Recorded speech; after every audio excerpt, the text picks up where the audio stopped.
Common topic है जो हम पिछले कई कक्षाओं से पढ़ते हुए आ रहे हैं।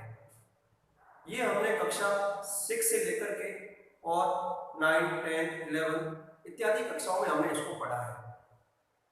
हम जानते हैं कि पैराग्राफ राइटिंग का मतलब होता है कि एक ऐसा खंड तैयार करना जिस विषय पर हमको टॉपिक दिया गया है।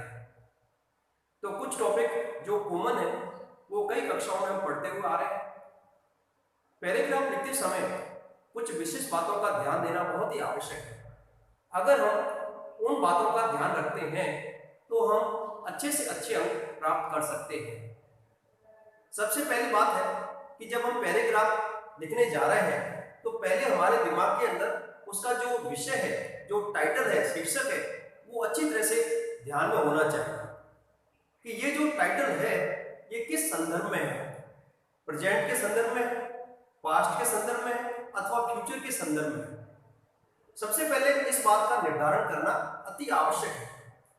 यदि हमने इस बात पर विचार नहीं किया और अपना जो टॉपिक सामने आया और उस पर अपने विचार लिखना आरंभ कर दिया तो हमें आगे चल करके बहुत उसका प्रायश्चित करना पड़ सकता है कि मैंने काश पहले सोच लिया होता कि मुझे इस विषय पर क्या लिखना है।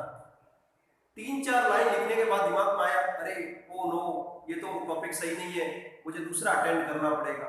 तो हमारी जो इतना समय और जो मेहनत है वो बर्बाद चली जाती है। इसलिए सबसे पहले आप इसका टेंस निर्धारण कीजिए कि किस टेंस में लिखना है। सेकंड बात है वर्ड लिमिट। पैराग्राफ लिखते समय हमें भावनाओं में नहीं बहना है कि हमें अपनी हकीकत में नहीं आ जाना है कि मेरे साथ में क्या हुआ था, उस घटना को आप लिखने बैठ जाओ। तो इसकी जो वर्ड लिमिट है उसको क्रॉस नहीं करना है, उससे आप थोड़ा बहुत आगे या पीछे हो सकते हैं। 5-10 शब्द कम हो सकते हैं अथवा 5 या 10 शब्द ऊपर हो सकते हैं, तो आपका पैराग्राफ एक सही पैराग्राफ माना जाएगा। यानी कि हम देखते हैं कि हमारी जो अक्सर परीक्षाओं में वर्ड लिमिट है वो 60 या फिर 75 वर्ड्स अंतिम होती है। इसका मतलब होता है कि हमें जो परीक्षा की जो कॉपी होती है वो केवल उसको 6 या 7 पंक्तियों में ही इस पैराग्राफ को पूरा करना होता है। इस प्रकार की बातों का समावेश करना जिसमें शुरुआत से लेकर के अंत तक की सारी बातें, उसमें अच्छी बातें, अच्छे बिंदु उसमें शामिल हो जाए। थर्ड बात आती है कि पैराग्राफ लिखते समय हमें कठिन शब्दों का विशेष ध्यान देना चाहिए। स्पेलिंग की जो त्रुटियां हैं वो यथासंभव कम से कम होनी चाहिए, क्योंकि जो एक वर्ड लिमिट लिमिटेड होती है इसलिए स्पेलिंग वहां पर इजीली दिखाई दे जाती है। ये स्पेलिंग आपकी गलत है। अगर आपने 60 शब्दों के पैराग्राफ के अंदर 5-7 स्पेलिंग रॉन्ग कर दी है तो आपके नंबर कटने के पूरे चांस रहते हैं। तो आप मेरी बात समझ चुके होंगे कि किन किन बातों का आपको पैराग्राफ लिखते समय विशेष ध्यान देना है। आज मैं आपको एक पैराग्राफ लिखना सिखा रहा हूं और जो मेरा टॉपिक रहेगा और वो टॉपिक का नाम है ए हाउस ऑन फायर। आज का हमारा विषय है ए हाउस ऑन फायर। इसका अर्थ हो गया घर में आग। यानी कि घर है और किसी घर में आग लग गई है, उस पर आपको एक पैराग्राफ लिखना है। तो आप समझ रहे हैं कि ये जो टॉपिक है वो एक पास्ट टेंस का टॉपिक है, यानी कि कोई घटना जो घट चुकी है उसका उल्लेख आपको करना है। ठीक है, तो आप इसमें क्या करेंगे, पास्ट सिंपल टेंस का प्रयोग करेंगे और पास्ट कंटिन्यूअस टेंसों का प्रयोग करते हुए आप इस पैराग्राफ को पूरा करेंगे। तो आप जानते हैं कि पास्ट सिंपल का मतलब है वर्ब की सेकंड फॉर्म का प्रयोग करना, और जो पास्ट कंटिन्यूअस है उसमें आपको वॉज वर्ब और वर्ब के साथ में आईएनजी जो ऐड करना है। ठीक है, हम शुरुआत करते हैं। सबसे पहले हम छोटे-छोटे खंडों का, छोटे-छोटे सेंटेंस का प्रयोग करते हुए, वो है दोपहर का समय था, तो उसको लिखेंगे सबसे पहले इट वॉज नून। मैं अपने कमरे में सोया हुआ था। I was sleeping in my room. इस प्रकार से हमने 2 सेंटेंस पूरे किए। तीसरा सेंटेंस हमारे ध्यान में आता है, आगे कहेंगे अचानक से मैंने एक तेज आवाज सुनी। आग आग आग। तो इसको लिखेंगे suddenly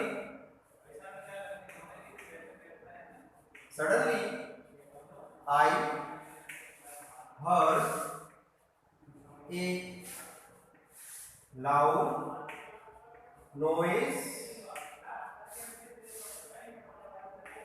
fire fire.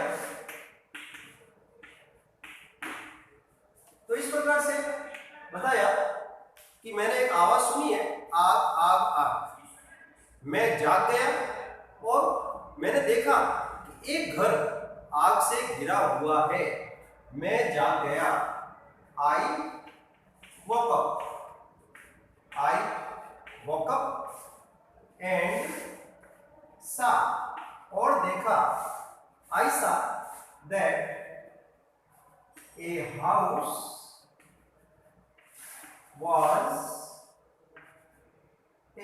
was on fire।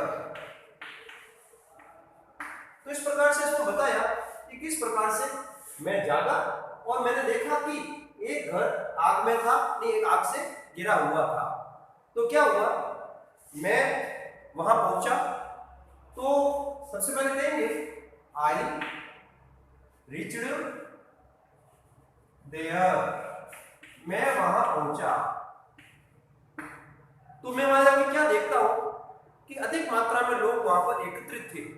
तो वहां पर एक बहुत अधिक संख्या में लोग इकट्ठे हो रहे थे। तो कहेंगे कि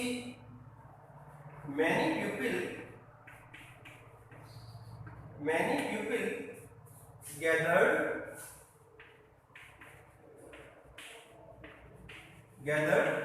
there। तो वहां पर बहुत अधिक संख्या में लोग मौजूद थे। इसको ऐसा भी कह सकते हैं कि there was a large crowd there, यानी कि वहां पर एक बड़ी संख्या में भीड़ थी। तो क्या हुआ, उसके बाद में भीड़ थी तो वहां क्या देखता हूं मैं देख रहा हूं कि जो आपकी जो लपेटें हैं बड़ी बड़ी वो आकाश में ऊपर जा रही है। तो यहां पर कहेंगे flames were rising high. The flames were rising high in the sky। यहां पर हम द आर्टिकल का प्रयोग भी कर सकते हैं। इसके बाद में कहेंगे कि प्रत्येक व्यक्ति वहां पर एक्टिव था, यानी कि सभी लोग काम कर रहे थे। कोई वहां पर सुस्त मुद्रा में खड़ा हुआ नहीं था। खड़ा होकर के वो तमाशा नहीं देख रहा था कि कैसे घर में लोग जल रहे हैं, कैसे लोग घरों का सामान जल रहा है, किस प्रकार से लोग चीख चित्कार कर रहे हैं। नहीं, सभी लोग अपने तन मन से वो क्या कर रहे थे, काम कर रहे थे। इस प्रकार से कहेंगे कि everyone was active। सभी लोग वहां पर एक्टिव थे कि पानी और मिट्टी वो आग पर फेंक रहे थे। तो यहां पर कहेंगे water and sand were thrown on the fire.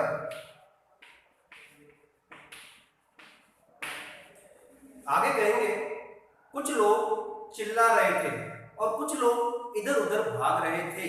तो इस वाक्य को लिखेंगे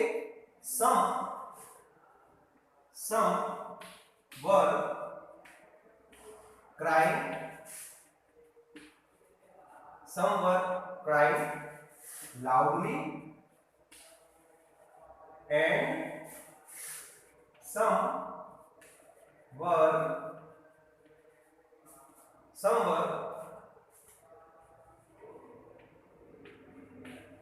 running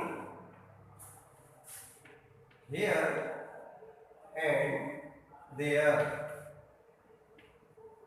तो कुछ लोग चिल्ला रहे थे, चीख रहे थे और कुछ लोग इधर उधर भाग रहे थे। मैंने क्या किया, मैं टेलीफोन बूथ पर गया। मैंने काम किया, मैंने ये काम नहीं किया तो मैंने सोचा कि सबसे पहले मुझे फायर ब्रिगेड को कॉल करना चाहिए। इसलिए लिखेंगे I went to the telephone booth and called to the fire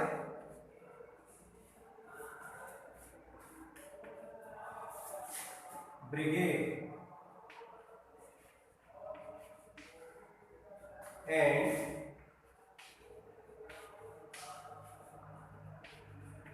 ambulance.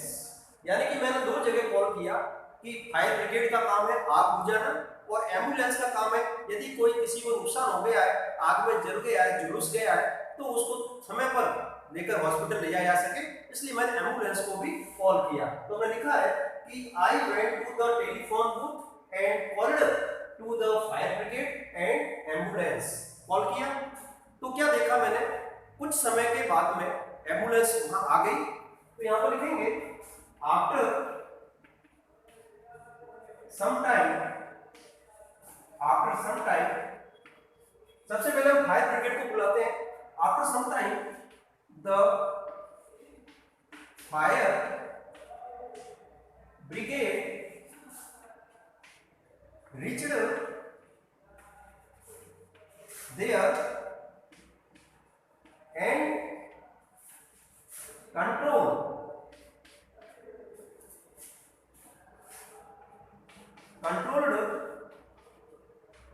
the fire within an hour। इस प्रकार से बताया कि उसने क्या किया, मात्र 1 घंटे के अंदर आग पर उसने काबू पा लिया, कंट्रोल पा लिया। तो हमने क्या देखा है कि उसके बाद में कि सभी लोग सुरक्षित थे, कोई जन हानि नहीं हुई थी, केवल वस्तु में सामान वो जल चुका था। तो कहेंगे कि we thanked God that no one lost his अथवा हर लाइफ। इस प्रकार से यहां पर जाकर के हमारा जो पैराग्राफ है वो कंप्लीट हो जाता है।